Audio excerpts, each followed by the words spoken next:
Municipal à venir bien nous rejoindre, s'il vous plaît. En toute chose, je vous propose d'observer une minute de silence en mémoire de Samuel Paty et en soutien, en respect et en amitié pour sa famille et pour ses proches. Je vous remercie. Je pense au professeur. Ce matin, je pense à sa famille, à ses amis, à ses collègues, aux enfants de Conflans, entraînés dans ce drame effroyable et vertigineux, si brutalement arrachés à l'insouciance. Aux enfants d'ailleurs et aux parents déjà touchés par l'épreuve des temps présents, ce matin, je pense aux enseignants de Conflans et d'ailleurs, épris de liberté, cœur battant de la République. D'une République parfois essoufflée, mais d'une République qui se bat pour la dignité humaine. Je pense à nous toutes et tous, de France et du monde entier, de tous les horizons de l'humanité, de toutes ces convictions religieuses et philosophiques parcourues de cette profonde révolte. C'est un matin au goût amer, c'est un matin au goût de cendre. Ce crime monstrueux, certains voudront l'instrumentaliser. Ce crime monstrueux, il nous appelle à refuser tous les fascismes contemporains et à défendre farouchement le droit partagé à l'émancipation humaine et le droit de toute notre jeunesse à vivre et à rêver. Oui, parce que cette fois, un nouveau cap vient d'être passé.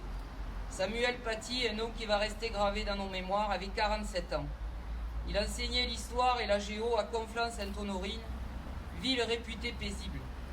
Ses élèves témoignent, c'était un chouette prof, bienveillant, plein d'humour qui les intéressait. En sortant du lycée jeudi, il a été décapité par un Tchétchène de 18 ans qui a envoyé ces images horribles sur la toile avec ce commentaire « J'ai exécuté un chien ». La faute du professeur était d'avoir montré 2 caricatures de Mahomet à ses élèves pour leur enseigner la liberté de penser, la tolérance afin de les émanciper. Mais quelle barbarie! Un professeur d'histoire a eu la tête tranchée en France en 2020 parce qu'il n'a fait que son travail, parce qu'il a expliqué à ses élèves ce qu'est la liberté d'expression. Il en a perdu la vie alors qu'il essayait d'enseigner le débat d'idées. Choqués, nous l'avons tous été, vous comme moi, devant cette nouvelle, devant ce mot terrible, une décapitation. Surgit à la une de l'actualité vendredi dernier. Cela à quelques kilomètres de Paris, l'horreur à la sortie des classes. Dernier, nous avons franchi un nouveau cap, une plongée dans l'obscurantisme. Vendredi dernier, un enseignant est devenu un martyr de la France. Mais souvenons-nous aussi de ce prêtre qu'on a égorgé dans son église, de ces enfants massacrés à bout portant dans leurs écoles parce qu'ils étaient juifs, de ces 2 policiers suppliciés devant leur propre fils, de ces journalistes exécutés pour avoir dessiné Mahomet, de ces 2 jeunes filles égorgées dans une gare, de ces familles écrasées alors qu'elles assistaient au feu d'artifice du 14 juillet, toutes religions confondues, de cette jeunesse fauchée pendant un concert de rock, des centaines de vies anéanties, des centaines de familles détruites, des années d'horreur, de drames et de larmes.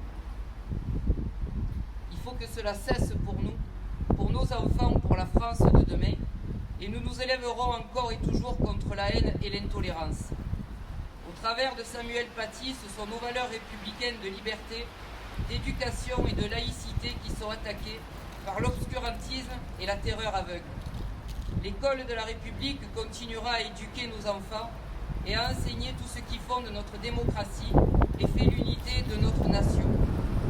Nous n'aurons de cesse de combattre encore et toujours pour notre liberté et ensemble unis, nous ferons face à cette barbarie. Vive la liberté d'expression, vive la liberté, vive la France!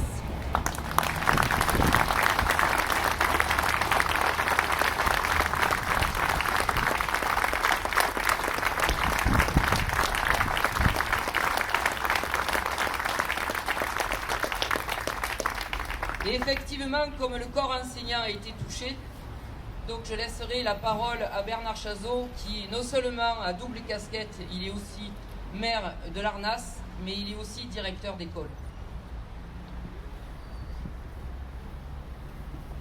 Juste quelques mots. Donc en tant qu'élu, je ne peux que m'associer à ce que vient de dire Martine Mattei. C'est vrai qu'on a, nous, en tant qu'élus, à essayer que la haine ne gagne pas, ça c'est certain. On a intérêt à être vigilant. en tant qu'enseignant, ce que je voudrais dire, c'est qu'il faut qu'on continue, tous les enseignants, à expliquer aux jeunes qu'en 1789, il y avait eu donc la déclaration des droits de l'homme et du citoyen, et que dans cette déclaration, il y avait un passage sur la liberté d'expression. On en a parlé dans ma classe en CM2 il y a 15 jours, et je peux vous dire que... Oui, je fais attention au micro. Je peux vous dire qu'il y a donc une fille qui m'a dit oui, moi je suis pas d'accord avec les caricatures de Mahomet, mais par contre on n'a pas le droit de tuer, on n'a pas le droit de faire du mal pour ça, et je trouve que ça c'est important.